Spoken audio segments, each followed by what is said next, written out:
Og þau eru farin að stað í 400 metra hlaupinu, það er Annika Hinriksdóttir sem hleypur þarna greitt af stað á langbesta tíman af þessum stúlkum eða konum sem þarna eru skráðar.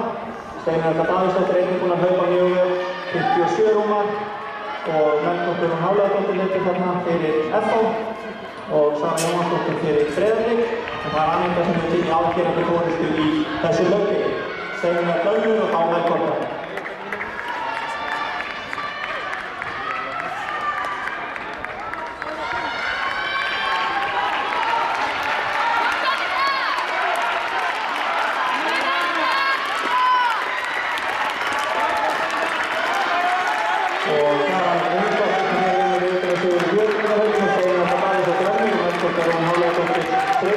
Og þá Sara Jóhannsdóttir Breiðablik.